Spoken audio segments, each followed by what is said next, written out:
Film fans of YouTube, hello and welcome back to the channel and happy Halloween. I am the movie Apprentice and today I continue the BFI London Film Festival coverage with probably my favourite horror movie of the year, which is very apt, and that is Stopmotion. Directed by Robert Morgan.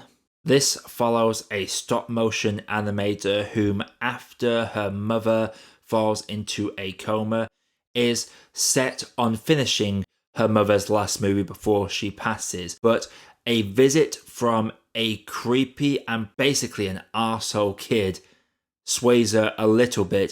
She decides to make her own movie as directed by the kid to make it more entertaining for her, but things aren't all as they seem as her psyche begins to deteriorate and things become really messed up. So stop motion does what horror movies don't really do to me. I love horror movies. I love the gory ones, I love the supernatural ones, I love the psychological ones. Like, horror is my favourite genre.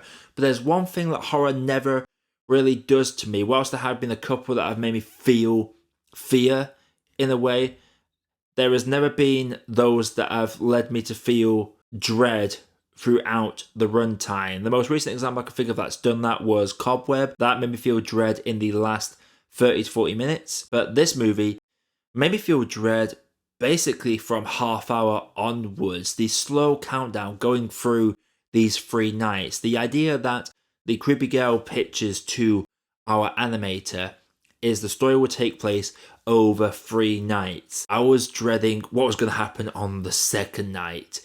And by the time we get to the second night and we see what happens within that second night, then I am fully dreading what's going to happen in the third one. And there was actually a small couple of minute period where I will hold my hand up and confess I could not look at the screen. There was something that was taking place on the screen that I physically made me feel queasy.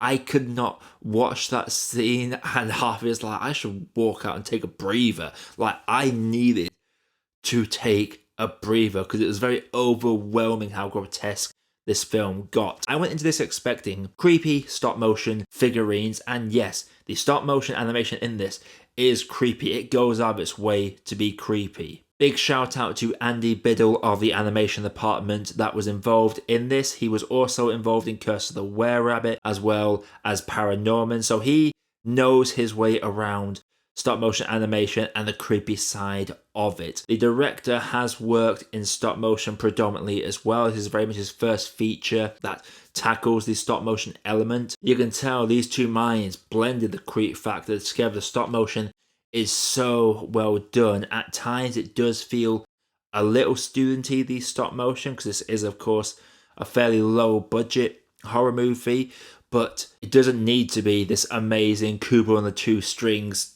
stop motion, the 3D animation brilliance. It just has to give the atmosphere, to give the fear, to give the dread, and stop motion does that in absolute spades. The slow escalation of this leads to a build of tension that you feel within your body that will eventually crush you as we get to the finale. I will confess it is a difficult watch for me. It is wild for me to say that, because yes, you do have them horror movies that are shot gore for gore's sake. Looking at you, Terrifier 2. Stop motion had an element of mystery, had an element of intrigue. It doesn't go straight in with the gore. It starts off slow. It slowly builds up the gross out nature of what this child is asking our lead character to do.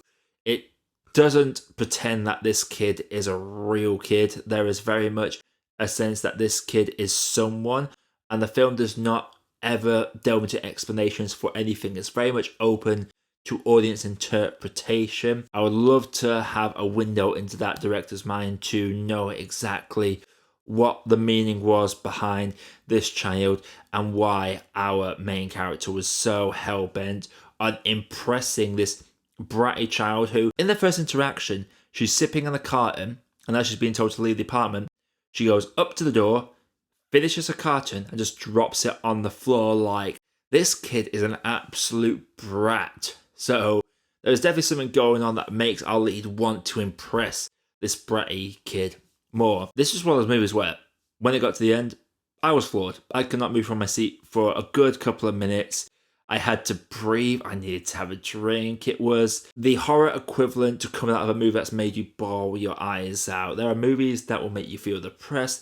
There are movies that will just devastate you. There are movies that make you come out and go, holy hell, that was amazing. And there's movies like this that just mess you up. Stop motion will mess you up. It won't be for everybody, but for me, this ticked all my boxes. And a horror movie that is difficult for me to watch, I have to give it all the praise in the world for that. Before I get into my grade, if you do like me seeing on the channel, consider clicking that like button and subscribe for more video reviews like this coming all the time.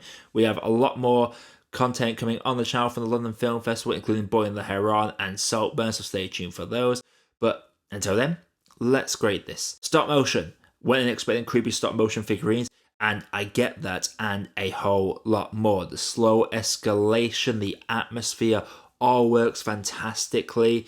The gross out bits do become difficult to watch at times, but that was the point, and the dread it made me feel for the majority of the runtime building up to that third night that's going to be depicted in this movie was absolutely well done, and big props to everyone involved with this movie. It's one that will stick with me for quite some time, and that's the highest praise I can give to any horror movie. I'm going to have to say that for me, stop motion is a perfect cup of tea. So stop motion, have you seen it? If you have, let me know what you thought down in the comments below. Like we're seeing on the channel, click like, subscribe, and stick around for more video reviews like this coming all the time. Coming up on the channel, I am going to be reviewing Bottoms before it comes out in the UK finally this Friday.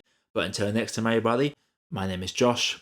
I have been Movie Apprentice, and I'll see you all in the next video.